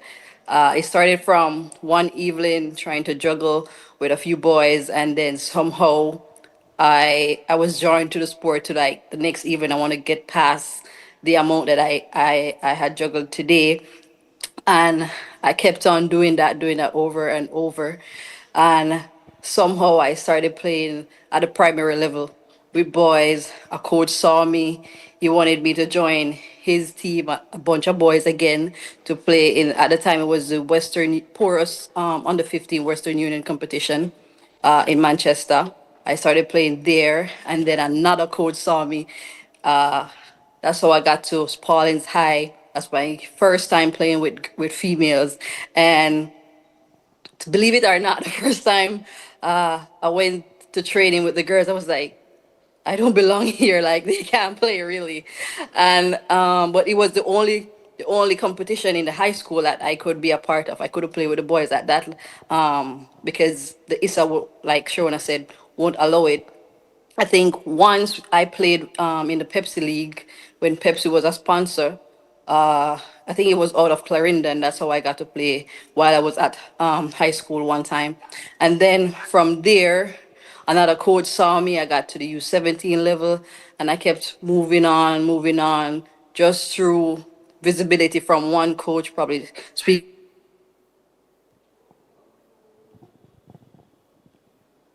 We seem to have a slight glitch there with the online. So we'll get back to Sashana. But pretty much what I'm hearing from everyone is that, Sashana, yes. Hello? Yes, we can hear you. Oh, I was saying, what was the second question? The other one was, what do you think is the single most important thing that helped to build your career? For me, it was just wanting to be great. Like it started from that one evening where I got to 5 in a juggle competition with some boys, and ever since that, I just want to get to 100. Who can get to 100 more? And from there, the motivation to always try to be better day by day by day. Coming out of my community, being as they call it, what they call it. For female acting like boys. I can't remember the word right now, but Tomboy. I just tomboy. Yes, I always want to be the best at whatever I was doing, and I think that was the drive for me to just every day be better. I show up at training with my water, my shoes, my shin guard, everything. And the first time I did that with boys, the coach was impressed, and in my head I was like, okay, I know I'm doing something right. And from there, every time after that, I just want to get better, better and better and better. And that was my drive. It sounds to me like this is a way that all our women have developed in football at that level that you started out playing with the boys.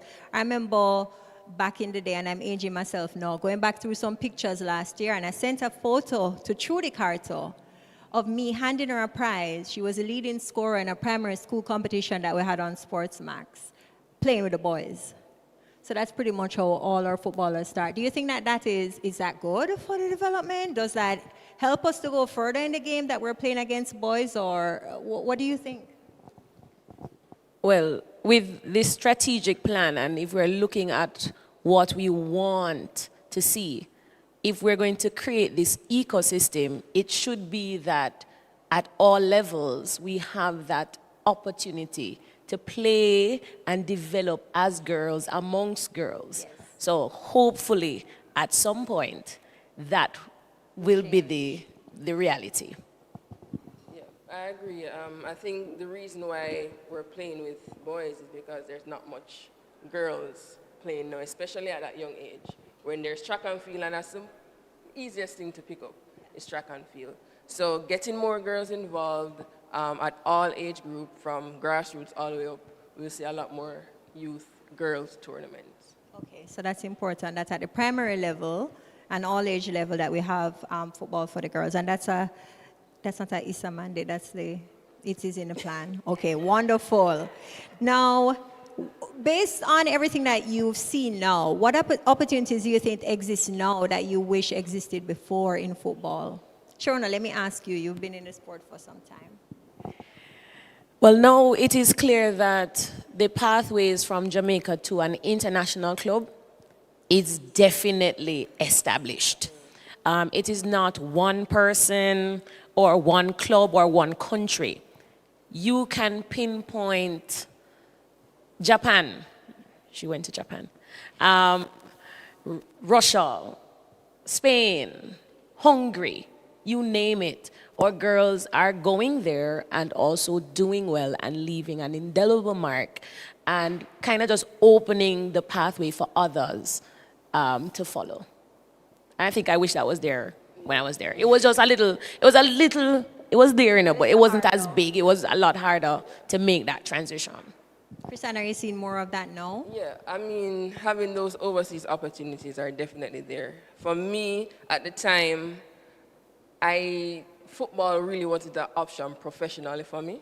So it was always do it as a way to get to school, and then through school you can move on. But now I'm really glad I'm seeing a lot of these girls can choose football as a viable career, right? A lot of our young girls can see it, as Christina says, as a way out of poverty, right? So I'm really glad that that's happening. And if you really want to go the education route, that's also an option. So there's multiple facets to get a lot out of football now.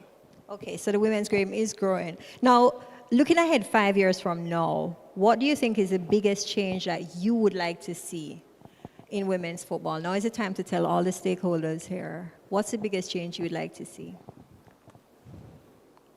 First thing, so I would like a separate, dedicated team for marketing women football. And I watch the posts, and I feel that there is a disparity between the male and female. I must say there's an improvement. I've been seeing a little bit more, especially about posting individual. We spoke about the power of storytelling, and we're seeing them telling the story of like Tiffany Cameron, Bunny Shaw, not just the stars, just like telling the different stories, because some Jamaicans don't know the girls. Yeah. And that is very unfortunate for a team that has gone to the World Cup 2 times consecutively. You know, the country should know them. And then I want to see a full stadium for the Reggae Girls home match, a full stadium. Right. Now, as we talk about that, we know that is football continues to develop the women's game globally, and we want to have full stadiums everywhere in the sport in women's football. That's still a challenge globally, I think, in terms of getting there. It's not just unique to Jamaica. But Marlo, I want to ask you as well. In the next 5 years, looking ahead, what's the biggest change that you would like to see in women's football in Jamaica? I would like to see a program that is made that every player has access to mentors. So whatever they're going through in their career, whether that is they need advice and help on the finances, they need advice or help in careers, they need advice and help in nutrition, that they have the access immediately and they're not afraid to ask for help. and that they have these mentors there to help them so they can grow on as well as off the field. And Sashana, what do you think? For one, I do share that mentorship thing. It is huge, especially for this generation. We have to have the support for them to keep that mindset, that because talent and speed can get us so far, but I've seen, especially now transitioning to coaching, where the mental aspect of the game is really lacking, and we really do need that mental support for a younger generation.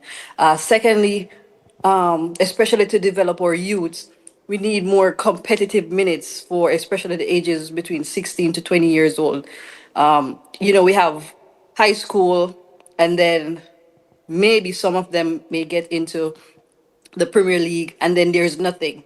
But then at the national level, we have U15 competitions, U17, U20. So there's nothing to fill that gap, outside of playing for school and Premier League, for us to go and compete with the big name countries.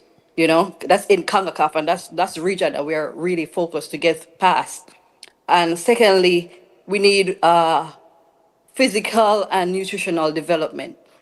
Like I said, speed and talent can get us so far, but nutritional support, strength recovery, and durability, that is what's going to get us across that bridge for us to compete at the next level with the USA, the Mexico, the Costa Rica, the Puerto Ricans, and all those teams. We need all those developments so we can, the gap, so we can little bit close the gap. Because right now the gap is getting wider. We made it to World Cup, but still, there's still a huge gap. Yes. Okay, and you think that gap is based mainly on nutrition and? The competitiveness has in, for the younger generation, the 16 to the 20-year-olds that we're looking to transition into the senior teams.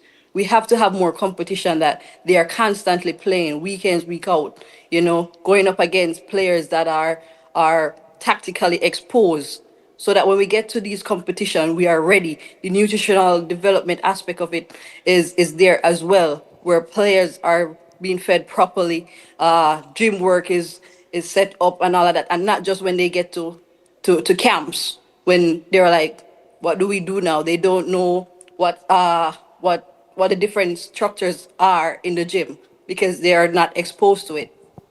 And then we go to compete with these players that are, some of them are even playing professionally. We have persons who are 16 playing professionally right now, and for us to go and compete with them, it's a huge challenge if we don't fix that from now. And who do you think is responsible for fixing that when you really look at the system as it is now? Putting you on the spot. Coaches and admins. It starts from the top. It has to come from the top. Yes, it comes from the coaches that helps to get this to the kids, but then it has to be structured from the top, where we get the resources, comes down to the coaches, and then with that, all that resources and knowledge, we pass it on to the players. Okay, I'm going to stay with you a little bit, Sashana, to ask this next question. We have that battle constantly. Well, I just say, I don't know how I feel about Gen Z from day to day in the workspace. But let me ask you, as a player, you're working closely now with the under-15s, the under-17s, and then you have your generation. What do you think is the difference between today's generation of players and your generation? Because that's going to be important as we close that gap and bring success. I think it's frozen First again. off, Yes, Ashana. you hearing me? Okay. I think one of the biggest thing for me, first off, is that for us, we had grit and patience, because with what we had to make do with it. We were taught to be better and all of that, work hard. Now for this generation, they have to see what they're working for. So we have to show them they're not patient enough.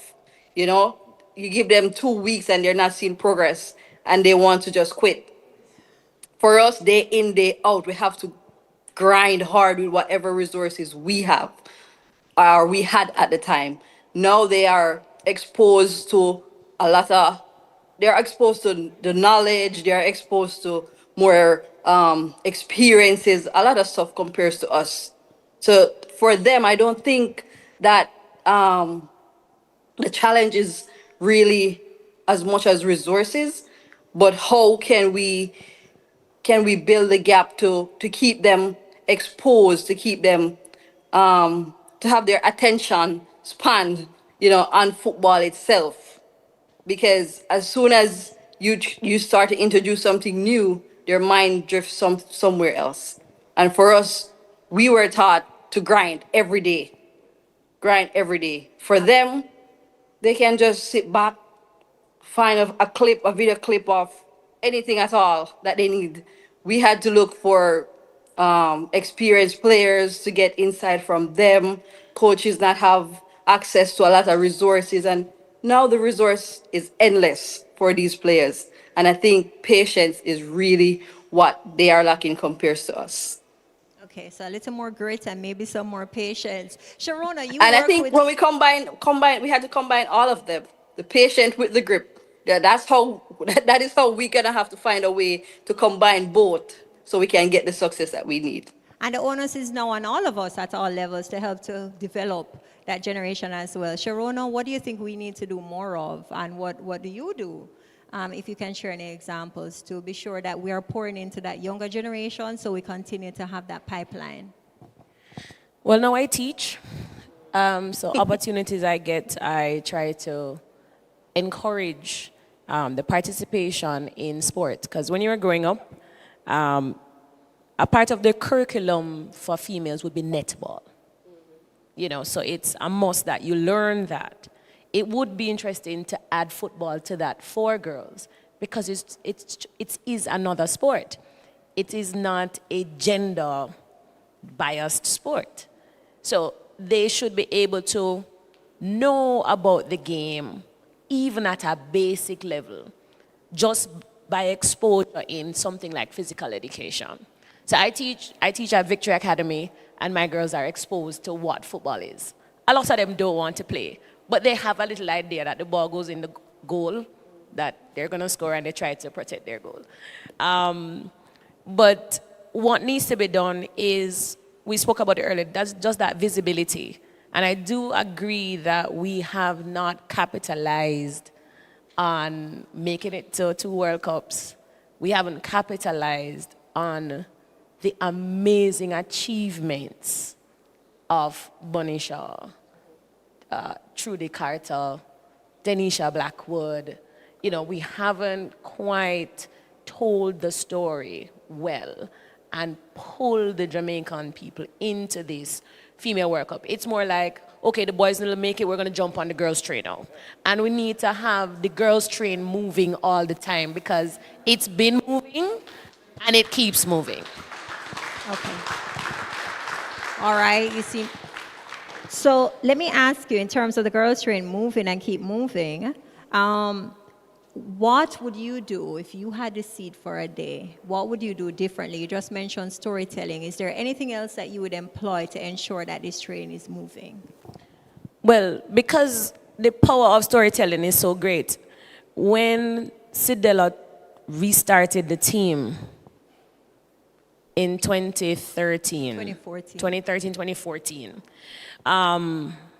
that is exactly what she did. Photo shoots, almost like little movie clips, and pushing that out there, and that's how it resumed. So more storytelling. More storytelling. Tell the people who these girls are, what they've achieved. A lot of them have achieved it through adversity. I mean, right now, most persons know Caicedo because they've told her story over and over. And he just fell in love with this little girl. They're like, wow, how could you be sick and then you're on top of the world? Yes. And we have those stories of little girls growing up. You have Jodie Brown from Lime Hall. Yes. And, she is doing amazing things. She keeps going forward and she's growing beautifully. Those stories need to be told. And where do you see this? Do you see this at a club level? Do you see this at just a national level? I know often you find that with the clubs for the various teams, you'll find that those stories are told throughout a season, and then when they come to the national program for 2 weeks, there is a general familiarity with a Leon Bailey because of the club he's at, and a Kaheem Dixon because of the work that they would have done with Charlton, etc. Where do you think much of that resides? Is it with one entity? Do you think it's across football? What do you see? For now, because of where our football is, our grassroots is not as strong right now. It has to start at the top and then trickle down. So the senior team has to be boosted, not just as a collective, but individually. Okay, so not at grassroots, not necessarily at their international clubs, but at the federation level. All right, thank you. For Chrisanne, now, Shoshana spoke earlier about it, and I want to go back to it because, of course, you're a part of a team set up at UA. What do you do to ensure that that younger generation is tuned in and moving forward in the game? Good question, because my coach is there, right? And I should have retired from a long time ago, but he has you there still. He pulled me back in just to help to mentor these girls, and I think that's what's important. Marla had actually mentioned it, mentorship. It's just someone there to really guide them, because, as you said, there are a lot of opportunities out there now for these girls, but have someone to kind of pinpoint them on a path that's best for them. So it's with training, nutrition, and so on, a lot of them are not really exposed to certain things. So having someone who's been at a certain level that can say, hey, this is what you need to do to get to a certain point. You need to train a certain way, eat a certain way, recover a certain way. I think that's really what's important. And I think that's what's lacking with a lot of our systems. There's not a lot of background work being done with these girls. Yes, we're talented, we have all of that. But talent can only take you so far. When we're coming against countries who have there's a team of 23 players, but like 46 backroom staff traveling with them, it's important to focus on the sports science and everything to really get these girls to another level. So it's with strength and conditioning, nutrition and recovery, and just opening their minds to accept that it's not just about the football, it's what you do outside of the field that really gets you to another level. Okay, so there's a recurring theme. Mentorship is important and necessary. You've kept, by the way, thank you for that work that you're doing. Should I thank her for staying with you to help out with the younger ones? That's very important. Now, Sharona, last question for you. How important, and she's basically touched on it so much, right? But how important is strong governance and leadership in creating sustainable opportunities for female players? Without it, it is impossible. Strong governance is not optional.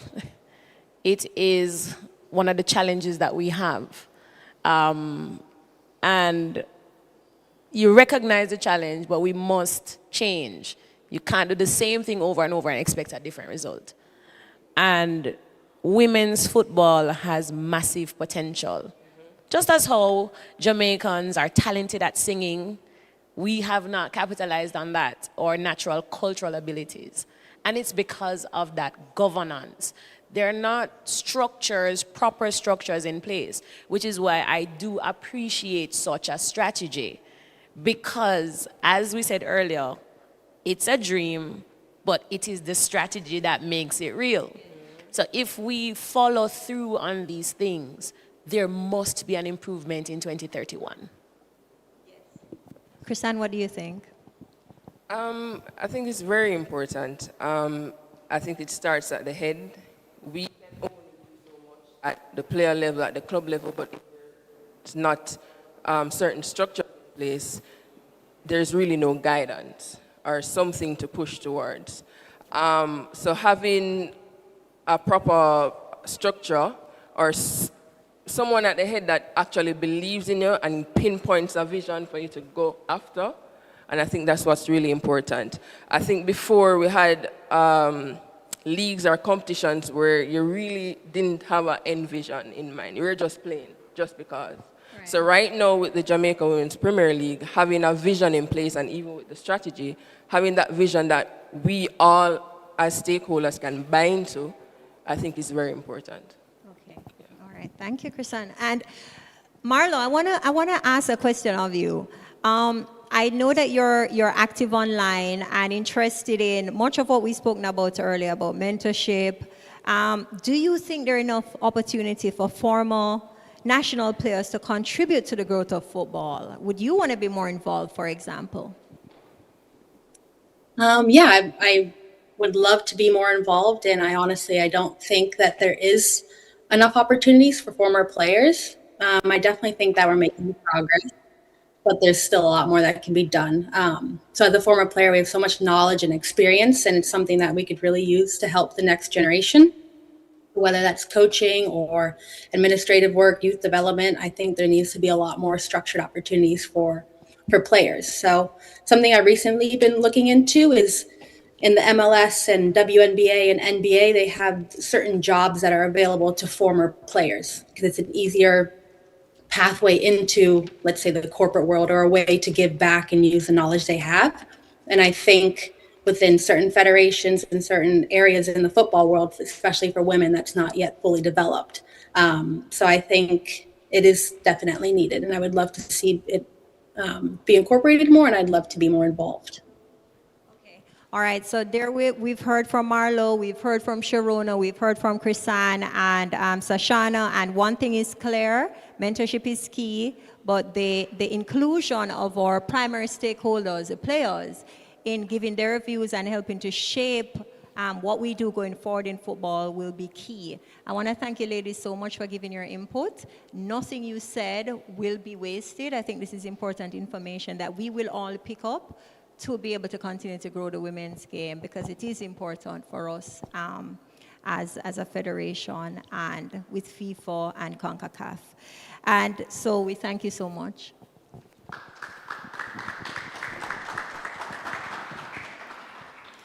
Now, ladies and gentlemen, I want to thank you so much. It's been a long program, but you stuck with us right through it, and we must thank you. And last, but definitely not least, we're going to have words from our minister. Hold a second. Okay, so just a moment as we get ready for the minister's remarks, and of course, you'll join us online for those remarks. Now, just to mention that obviously the growth of women's football in Jamaica has been strengthened through the support of a number of committed stakeholders. One of them, Sharona mentioned, of course, is she's tied to the program indelibly, is Sidela Marley, and the work that she's done since 2014. Another of those stakeholders and the contributors is, of course, the government of Jamaica. And our next speaker, Minister Grange, has been a long-standing advocate for sports development, youth empowerment, gender advancement, and she continues to champion those opportunities for women and girls across Jamaica. And so we want to thank her for the work that she has done in that regard. Are we ready for the minister? Not just yet. Tamicia says to keep going, but this is the end of the program. Let me thank the sponsors again. KFC, Supreme Ventures, Empower. I think Empower is with Synca Group, is it? Okay, that was a good guess. And of course, Automotive. Can you hear me? Yes. All right, wonderful. So we will now join the Honorable Olivia Babs-DeGrange, Minister of Gender, Culture, Entertainment, and Sport. Thank you for joining us, Minister. Well, it is wet outside, but I'm very pleased to join you. And just to say that, you know, although I'm in cabinet, I had to slip out to be a part of this official launch. You're not seeing me on camera, right? No, we are not. But you're hearing me okay? But we can hear you quite well, yes. All right, fine. So I note the theme, Shaping the Future, Accelerating the Growth of Women's Football in Jamaica. So let me first commend the JFF President, Michael Ricketts, and Vice President and Head of Women's Football, Mrs. Elaine Walker-Brown, and General Secretary Gregory Daly, and of course the Women's Football committee and all the partners and stakeholders who have worked to bring this important strategy to this stage. I also acknowledge representatives of FIFA and CONCACAF. I'm not there, but I'm assuming they're present. Yes. The current and former players, coaches, administrators, members of the Jamaica Women's Premier League, and all those who continue to give of their time, their talent, and resources to advance the women's game in Jamaica. So today is a commitment to the women and girls of Jamaica that their dreams, their abilities, and their place in football matter. Over the years, we have seen the tremendous growth of women's football in Jamaica. So let me first commend the team who have brought you all this far. I also want to say to those members of the Jamaica Women's Premier League and all those who continue to give up their time, talent, and resources to advance the game in Jamaica. I just ended up in a situation here, yes.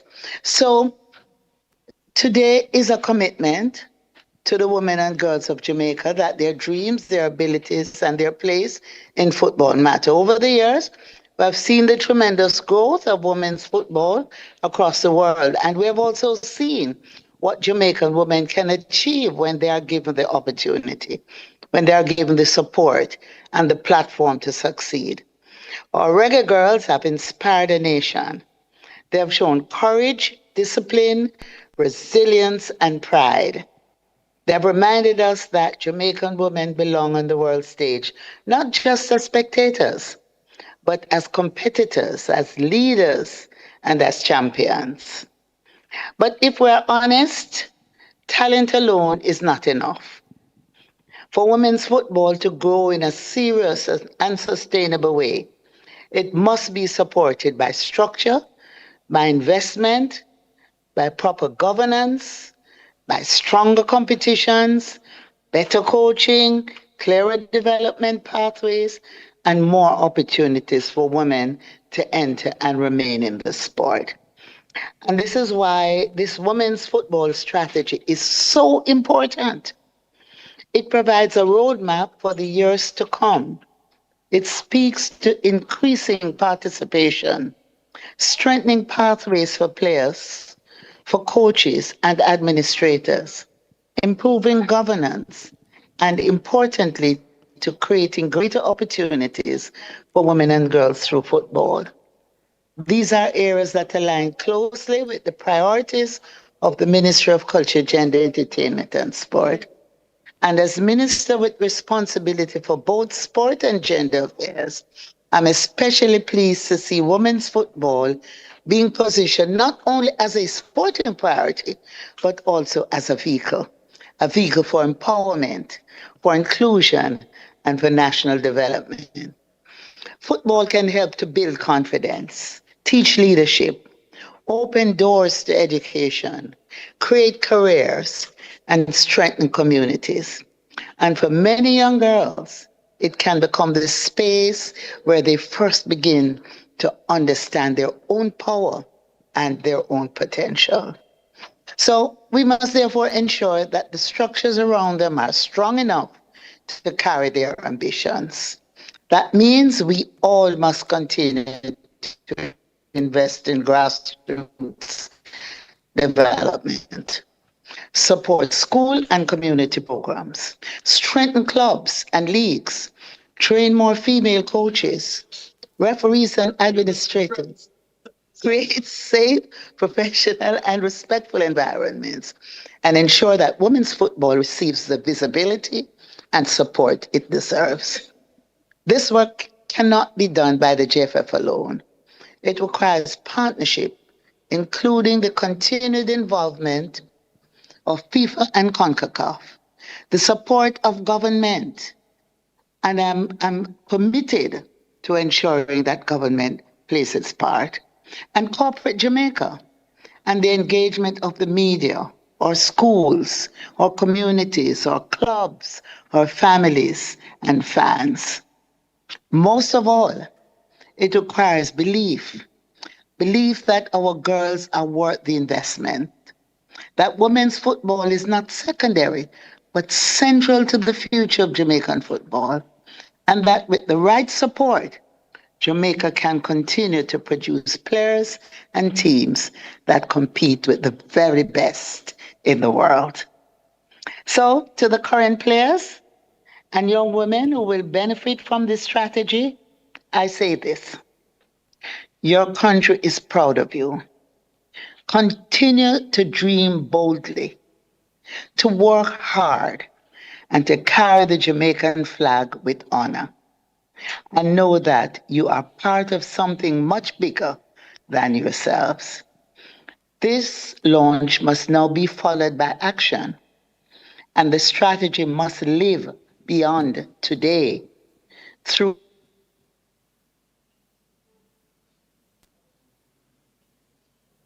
the strategy must live beyond today. It must be implemented, it must be monitored, and it must be supported. We must hold ourselves accountable to the goals that have been set, and we must ensure that the benefits reach the girls in our communities, in our schools, in our clubs, and in our national programs. As I close, the ministry remains committed to supporting the development of sport in Jamaica and to advancing opportunities for women and girls in every area of national life. I congratulate the JFF on this milestone and encourage all stakeholders to work together to ensure that this strategy becomes a powerful tool for transformation. Let us continue to shaping the future, accelerating the growth of women's football in Jamaica, and ensure that every girl who dreams of playing the beautiful game has a fair opportunity to do so. Thank you for listening to me, and may God bless Jamaica and Jamaican football. One love. Thank you. All right, thank you, Minister Grange. Quite powerful there. All right, I think that's Thank you a so much. fitting end to Sorry the I can't be program. there. Minister? Yes. No, we understand. We understand that duties would have taken you away today. But thanks for joining us with that speech. And of course, as you mentioned, so important that we implement this strategy. And we'll be monitoring. Carlene, we're going to be monitoring. But also thanks to Carlene and team for the time and effort taken to develop this strategy. It is a work in progress, and the main aim is to continue to develop women's football and to grow the sport. And so we look forward to many more of these and to seeing the strategy implemented onto 2031. Thank you. Thank you.